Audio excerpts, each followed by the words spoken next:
जय हिंद दोस्तों, स्वागत है आपका द विज्ञान स्टडी जी के चैनल पे। एसएससी एमटीएस का जिनका भी एग्ज़ाम दोस्तों अभी किसी आगामी शिफ्ट में लगा हुआ है, उनके लिए दोस्तों ये बहुत ही महत्वपूर्ण समय है। और ऐसे समय में दोस्तों उनको दो ही काम करना चाहिए। जो उनके नोट्स हैं, जो अभी तक के नोट्स उन्होंने बनाए हैं दोस्तों, उनका ज़्यादा से ज़्यादा बार रिवीजन करें। और दोस्तों प्रैक्टिस बहुत ज़रूरी है, क्योंकि यदि प्रैक्टिस अच्छे से आप करके जाएंगे तभी एग्ज़ाम में एक अच्छा स्कोर कर पाएंगे। तो बहुत ही कम समय में दोस्तों आपकी प्रैक्टिस बेहतर हो सके, जिसके लिए चैनल पे दोस्तों स्टार्टिंग से, जब से पेपर स्टार्ट हुआ है तब से दोस्तों टॉप 20 क्वेश्चंस की जीके जीएस की सीरीज चलाई जा रही है, जिसमें सभी प्रीवियस ईयर के जो भी क्वेश्चंस पूछे गए हैं उन सभी का एनालिसिस करके आपको हर एक क्वेश्चन कराया जा रहा है।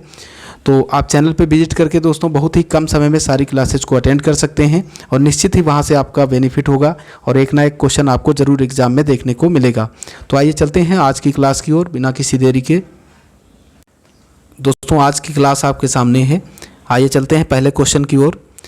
फर्स्ट क्वेश्चन आपसे पूछा गया है दोस्तों, भारत की मुख्य भूमि का दक्षिणी नोक कौन सा है?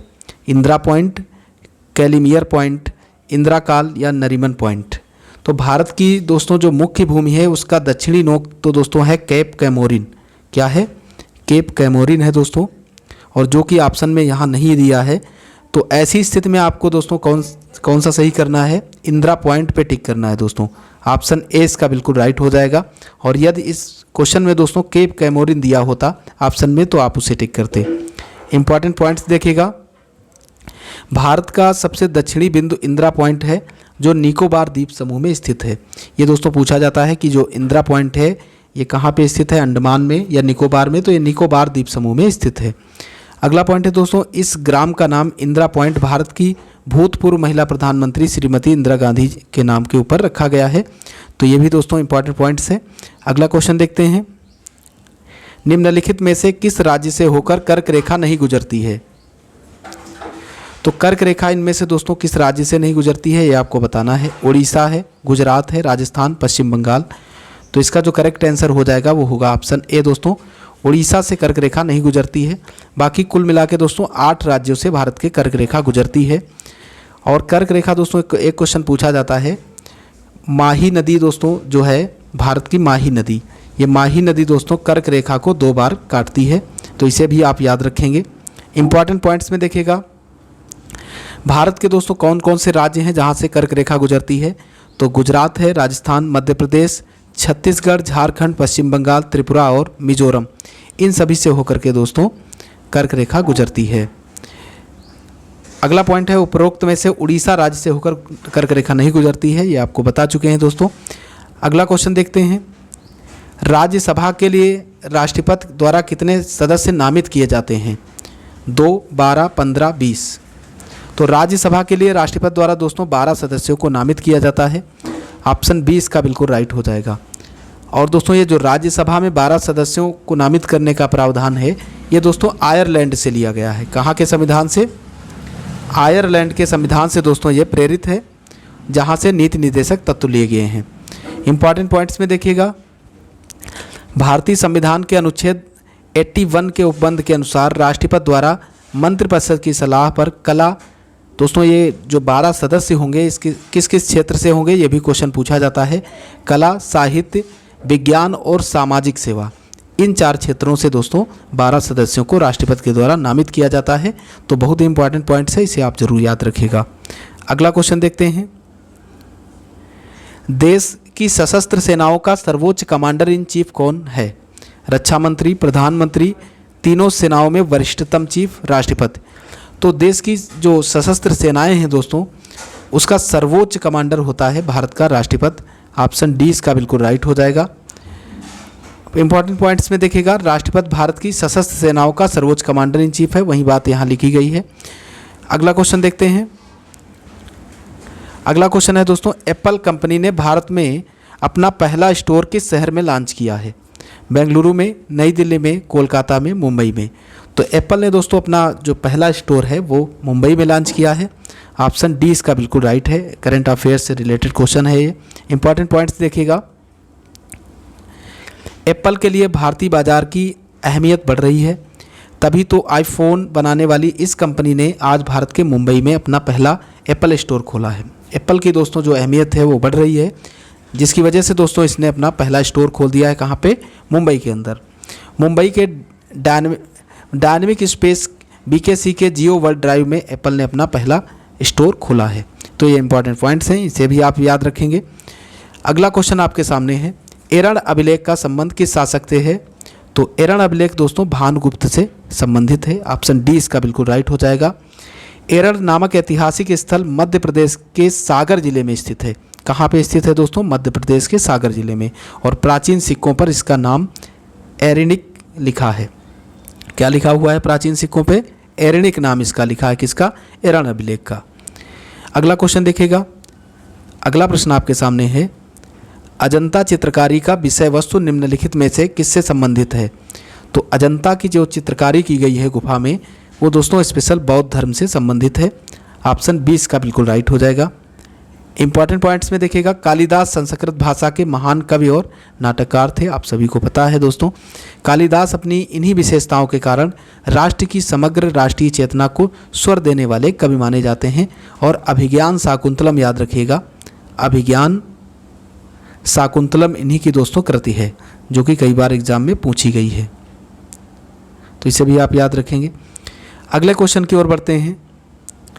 इसरो ने रीयूजेबल लॉन्च व्हीकल की सफल टेस्टिंग DRDO और किसके सहयोग से किया है? तो इसरो के द्वारा अभी दोस्तों रीयूजेबल लॉन्च व्हीकल की सफल टेस्टिंग की गई है DRDO और इंडियन एयरफोर्स के माध्यम से। तो ऑप्शन बी इसका बिल्कुल राइट हो जाएगा।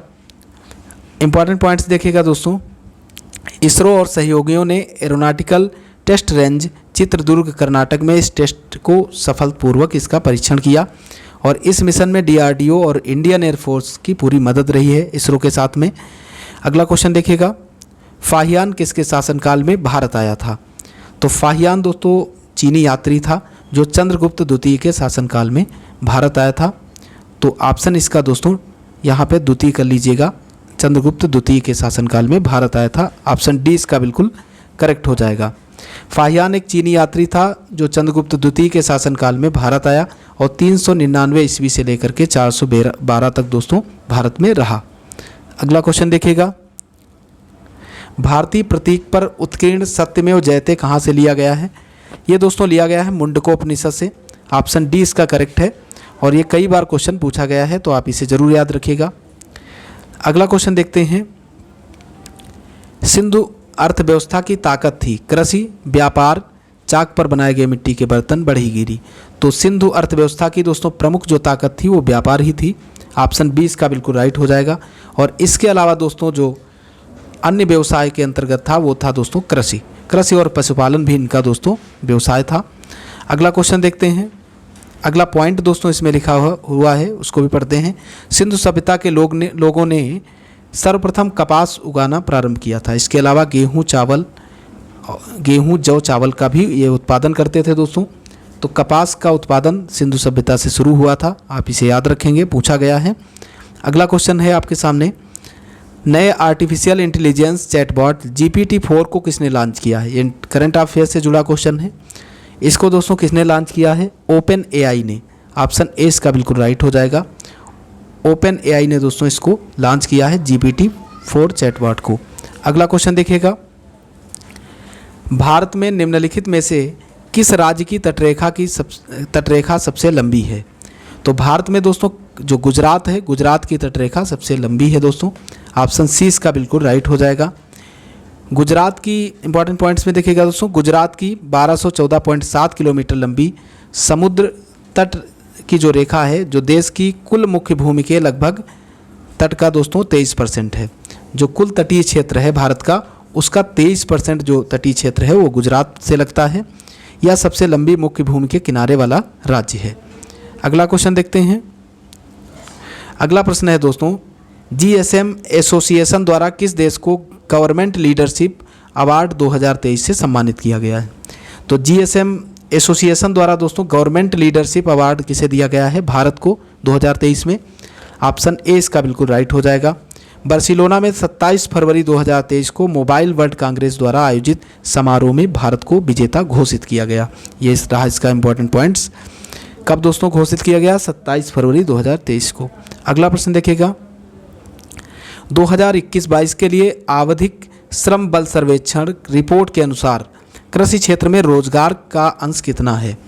26.5, 32.5%, 45.5%, 55.5%।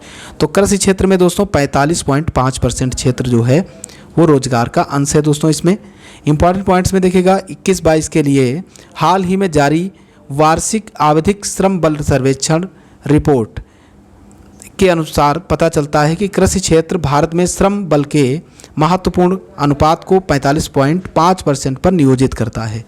मतलब दोस्तों कृषि क्षेत्र में रोजगार का अंश कितना है? 45.5%। अगला क्वेश्चन देखिएगा,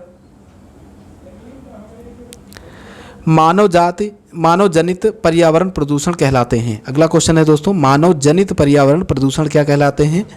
इनको दोस्तों ह्यूमिलिन के नाम से जाना जाता है। ये क्वेश्चन भी रिपीटेड है, बहुत बार पूछा गया है, इसे भी आप याद रखेंगे। ह्यूमिलिन के नाम से जाना जाता है। इंपॉर्टेंट पॉइंट्स देखिएगा, मनुष्यों द्वारा उत्पन्न प्रदूषण को एंथ्रोजेनिक प्रदूषण की संज्ञा दी जाती है। इनको दोस्तों एंथ्रोजेनिक प्रदूषण भी कहा जाता है, जबकि दोस्तों यहाँ पे क्या लिखा है? एंथ्रोपोजेनिक। लेकिन दोस्तों कहीं कहीं ह्यूमिलिन भी सही है, जबकि यहाँ इंपॉर्टेंट पॉइंट्स में एंथ्रोपोजेनिक लिखा हुआ है। तो आप दोस्तों ये वहाँ पे ऑप्शन पे डिपेंड होगा कि इन दोनों में से कौन सा आता है। ह्यूमिलिन है तो ह्यूमिलिन भी दोस्तों टिक कर सकते हैं आप। वैसे एंथ्रोपोजेनिक भी इनको कहा जाता है। तो आप वहाँ क्वेश्चन की कंडीशन पे डिपेंड करेगा दोस्तों, दोनों में से एक ही आपको मिलेगा।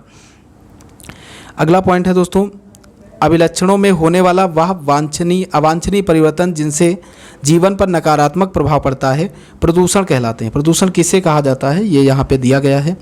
और मानवीय क्रियाओं द्वारा पर्यावरण में डाले गए रासायनिक एवं जैविक कचरे को एंथ्रोपोजेनिक प्रदूषण कहा जाता है। जो मानवीय कचरा होता है दोस्तों, उसको क्या कहा जाता है? मानव के द्वारा किए गए जो कचरा, जैविक कचरा है, उसको एंथ्रोपोजेनिक प्रदूषक कहा जाता है। अगला क्वेश्चन देखिएगा, अगला क्वेश्चन है दोस्तों, मेट्रोपॉलिटन नगरों में प्रदूषण का प्रमुख स्रोत कौन सा है? रेडियोधर्मी पादप, स्वतः चालित वाहन, उद्योग, कीटनाशक। तो इसमें दोस्तों जो स्वतः चालित वाहन हैं वो दोस्तों मेट्रोपॉलिटन नगरों में प्रदूषण का प्रमुख स्रोत माने जाते हैं।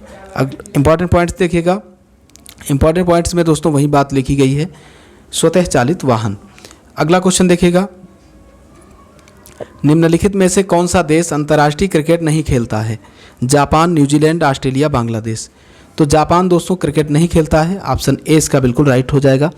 कोई भी क्रिकेट दोस्तों जापान के द्वारा नहीं खेला जाता है। जापान का राष्ट्रीय खेल कौन सा है? सुमो कुश्ती।